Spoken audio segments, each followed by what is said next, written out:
Bom dia, terceiro ano, tudo bem com vocês? Turma querida que acompanha Tio Romo desde o quarto ano, turma formando 2020 do Senec, uma turma que eu vou sentir muitas saudades. Fique com Deus, se cuidem, tá? Nesse momento tão adverso na nossa sociedade. Um grande beijo, um grande abraço para vocês.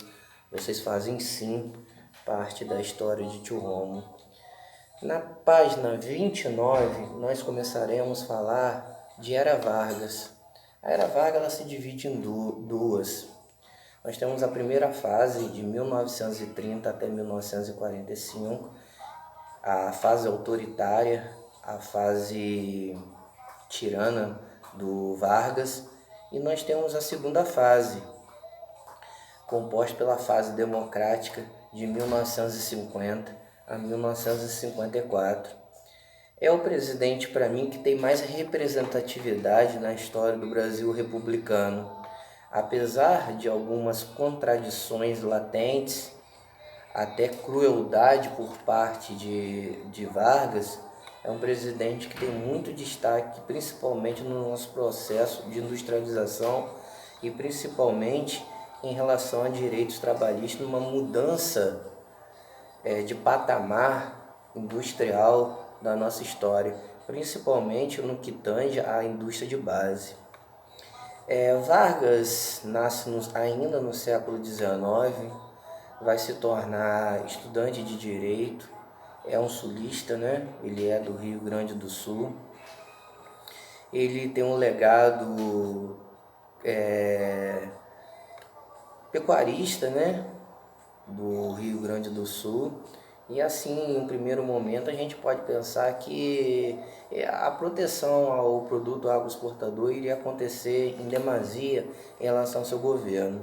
Mas não vai ser bem assim. Vai ser, mas no momento vai mudar. Como que Vargas chega ao poder? Através do golpe de 1930, que a historiografia também trata como a Revolução de 1930. O que seria isso?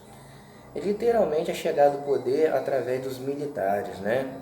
Antes de 1930, o que nós temos? De 1889 a 1930, nós temos a chamada República Velha, conhecida também como República Oligárquica, também conhecida como Café com Leite.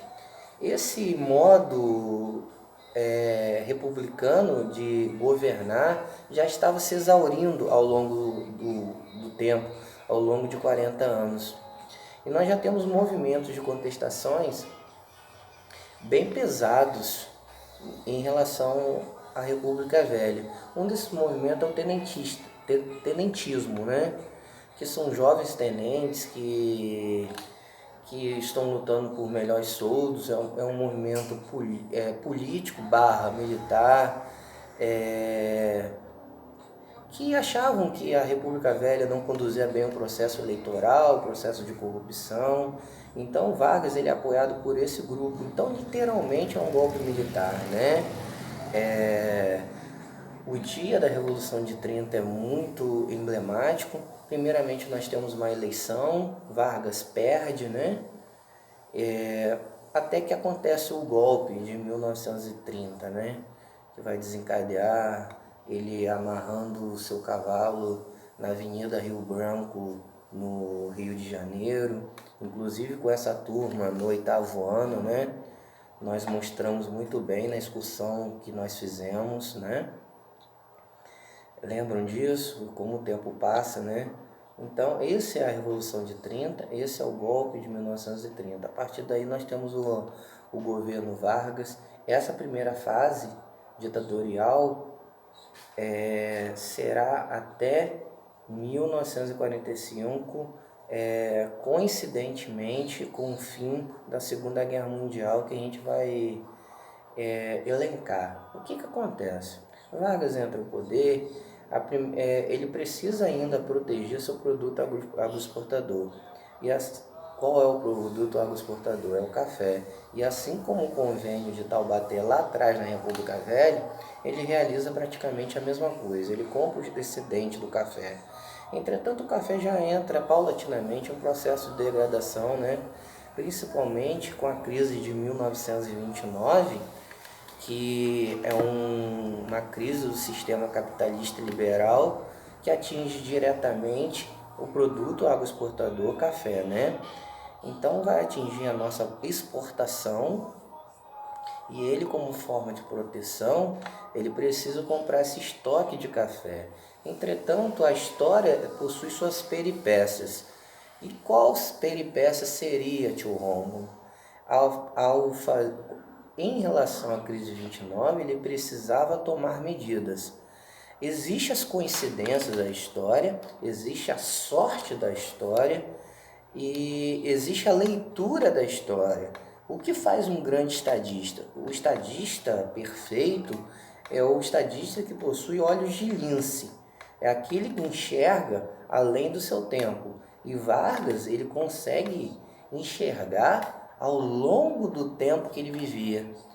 Ele viu na crise do café uma possibilidade de industrializar o Brasil. Porque se não acontecesse a crise do sistema capitalista, conhecida como a crise de 1929, também conhecida como Grande Crash, também conhecida como a quebra da Bolsa de Valores de Nova York, não aconteceria essa a retomada de industrialização, principalmente de base no Brasil. Então houve um tempero de sorte, um tempero de heróis da história, né? Vamos tratar como herói, que a história não existe heróis, existem pessoas que pensaram além do seu tempo. Então ele começa a governar literalmente como um ditador, né? Os primeiros anos ele não realiza uma nova constituição. E o que ele vai fazer? Ele vai criar interventores em todos os estados da federação. Ele vai escolher aquelas pessoas que ele acha que deveria governar junto a ele, e assim vai fazer, gerando assim, em 1932, uma guerra civil no Brasil. A gente pensa que o Brasil é muito pacífico, mas há menos de 100 anos nós tivemos uma guerra que mais ou menos matou de 5 a 10 mil, principalmente paulistas. Foi o ano de 1932, relatado muito bem na novela das 6, né? Que foi uma revolução constitucionalista. Qual eram os motivos daquela revolução constitucionalista? A realização de uma nova Constituição e a insatisfação geral, principalmente de uma oligarquia paulista, né? Dos grupos paulistas que queriam maior participação política. Até 1932 ainda não tinha uma Constituição do governo Vargas, né, de uma nova república. E a Guerra Civil, apesar de São Paulo ter sido massacrada pela República Brasileira, pelo poder federal, criou essa possibilidade de uma nova Constituição. Ok? Nós vamos parando por aqui em 1932. Eu já deixo o convite para 1935 com a Intentona Comunista. Eu já deixo o convite também para o integralismo. Eu já deixo o convite para o Plano Cohen, que é o chamado avanço vermelho pelo Brasil. Deixo o convite à participação brasileira na Segunda Guerra Mundial através dos seus pracinhas, né? A cobra vai fumar, não é isso? E a vitória brasileira em territórios italianos. Isso tudo na próxima aula. Fique com Deus. Um vídeo de 9 minutos sendo complementado, se Deus quiser, amanhã ou sexta-feira. Valeu!